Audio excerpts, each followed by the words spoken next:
Charlie Kirk is being remembered tonight as a hugely influential, charismatic, and engaging individual committed to civil discourse and the open exchange of ideas.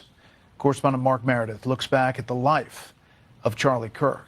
Good evening, Mark. Right, good evening to you. Charlie Kirk's death is being called a watershed moment or even a turning point for the country. The 31-year-old political activist had a massive following, both online and in the corridors of power here in Washington.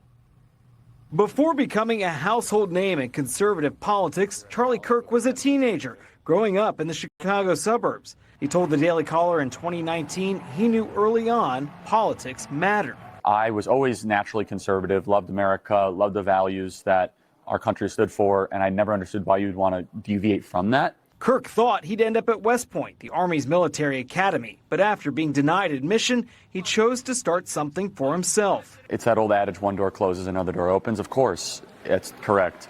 In summer 2012, Turning Point USA was born. What started small later became a political juggernaut, a conservative youth activist organization now operating on 3,500 high school and college campuses.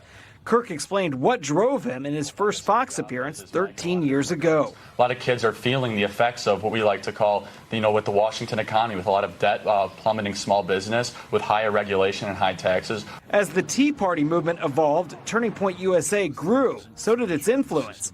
The AP writing Turning Point events became more ornate, taking on a nightclub atmosphere with strobe lights, pyrotechnics, and thousands of young conservatives in attendance.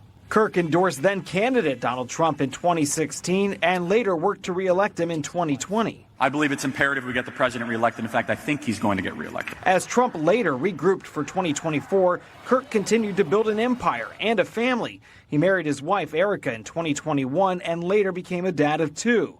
Trump himself thanked Kirk for staying loyal amid a year of chaos. And I want to express my tremendous gratitude to Charlie Kirk. He's really an amazing guy. With Trump now back in power, Kirk remained active, speaking out constantly about the conservative movement. There's a revival happening in this country right now. Tonight.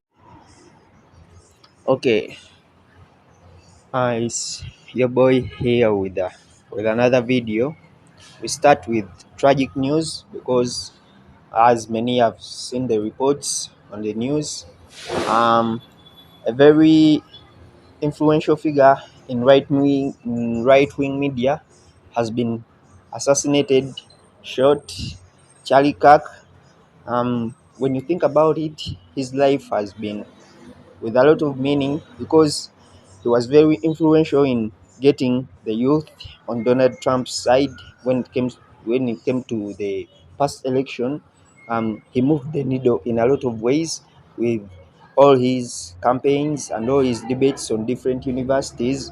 He has been making a change for the better when it comes to turning the youth to Christ. Maybe that's why the enemy wanted him out. But we all know these people are evil. They want the worst for the world, and they are starting with the US.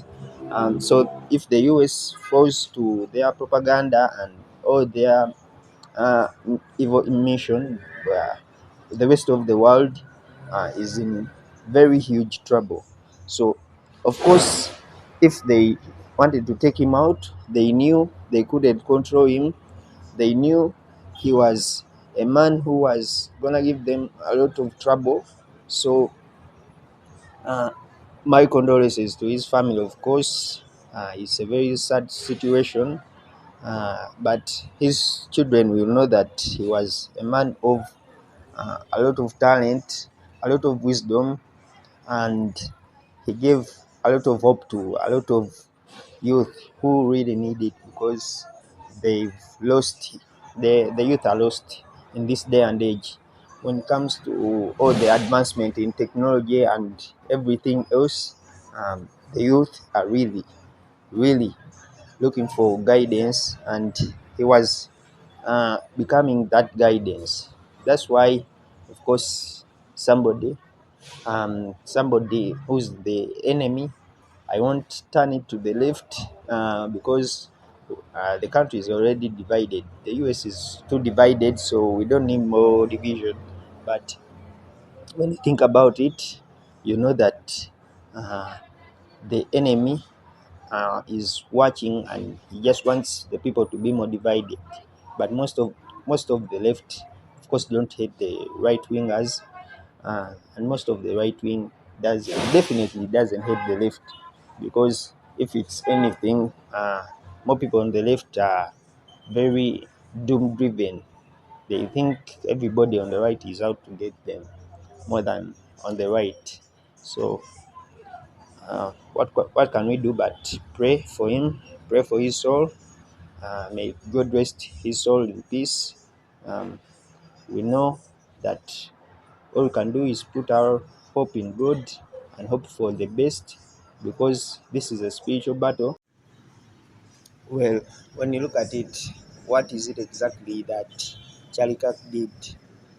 Inviting people to speak. What is it that he did that was so evil? Inviting people to challenge his view on college campuses. Well, if this is what it has come to, if this is what the radical left have really come to, then the right should also respond in kind. They should be like a hydra, where the one head gets cut off, more which are the same sprung up from all different angles. They can't let the mission end here with Charlie and what he was doing, because it was a very important mission to the right, especially because even the left, of course, they were afraid of what he had accomplished and what his mission was. But of course, Charlie Kirk's mission lives on, and we are going to see a faith revival all around the world like never seen before. His movement's only going to get bigger as the days pass. No one embraced the First Amendment more than Charlie Kirk, David. Yeah, not at all. Chairman Comer, David Webb here. Good to talk to you again. You know, Charlie engaged, and that's my word for it. He didn't, he debated, but he really engaged people and brought them in. He asked for them to find their better selves, their better arguments to make their case. He didn't demand agreement. But he also asked better of our political leaders. He asked better of those that would seek public office. His effect on the members of Congress, especially some of the newer and younger Republicans that have come to Congress, could you give us some insight on that? Yeah, there are several young members on my oversight committee. Anna Paulina Luna comes to mind, that were brought into the political process by Charlie Kirk. And many were inspired by Charlie Kirk. I remember when I was going on his podcast a few months ago for the first time, my daughters heard about it. And one's in college, one's in, at the time was in middle school, and they knew who Charlie Kirk was, and I was shocked. Arizona. And take a look at this. Here's a live look at Turning Point USA's headquarters in Phoenix, where thousands of supporters have shown up to pay tribute to Charlie Kirk, leaving flowers and lots of cards.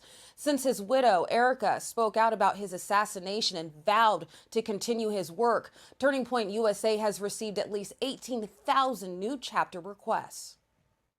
There's a lot of us that want to pray together and reach towards Jesus in this really painful moment. His legacy is that we have to be courageous in our faith. We have to stand up for truth. Erica Kirk spoke publicly for the first time since her husband's assassination Friday evening. Through tears, she expressed her deep love for him. She says he will be remembered for his courage and his faith, and described Kirk as the perfect husband and father. She also shared a very emotional moment, describing what she told her young daughter when she asked where her father was following his death. She goes, "Where's Daddy?" What do you tell a 3-year-old? She's 3. I said, "Baby, Daddy loves you so much. Don't you worry. He's on a work trip with Jesus, so he can afford your blueberry budget." So heartbreaking there. Also, take a look at this incredibly powerful image. You see Kirk's widow, Erica, holding up the cross necklace Charlie used to wear. Kirk's executive producer said Erica gave Charlie this necklace when they were dating, and even though he wasn't a jewelry guy, he wore it. He put that cross on, and he never took it off again until he was assassinated. And the people caring for him ripped it off as they tried to save his life. And Erica has it on her all times now. So touching, all of this. It's just a lot to process following Kirk's assassination. Also, a prayer vigil will be held in honor of Charlie Kirk tonight at the Kennedy Center in Washington, D.C. Charlie's courage of being willing to debate anyone, of being willing to take a question from anyone. What about that? Well, it speaks to, number one, what he was killed for. Again, let's be very, very, very clear. The other side saw him as a threat because, I mean, think about his debate format. All he did was sit at a table and say, prove me wrong. They knew they couldn't. They knew they didn't have the words or the intellect or the knowledge or the rationale or the reasonability to prove him wrong. So what did they do? They prematurely ended his life. There's a lot of people, myself being included, I truthfully accredit myself to finding my voice to Charlie Kirk. I believe his death, again, it has inspired 10,000, if not more, Charlie Kirks across the nation to hopefully engage in the same format and debate style and intellect and critical thinking that he did. I know that God does, but I don't. But Charlie, baby, I know you do too. I know you do. So does our Lord.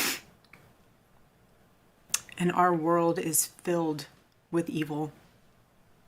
But our God, you guys, our God is so good. He's so incredibly good. And we know that for those who love God, all things work together for good, for those who are called according to his purpose. Already I have seen the worldwide outpouring of love for my husband. I've heard the testimonies from people my husband inspired to get married, to start families, to seek out a relationship with God. It's the most important. The young people who felt inspired by my husband's faith and hard work. All of you already know what Charlie would want you to do. You know. You know. If you're in high school or if you're in college, go find your local Turning Point USA chapter. Join it. Stay involved. He wants you to make a difference. And you can. You can. The movement's not going anywhere, and it will only grow stronger when you join it. If there isn't a chapter, you can't find one, then start one. There is no excuse. You can start one. And as my husband used to say in this room, every single day, if you want to get involved, the best way you can do that is going to tpusa.com.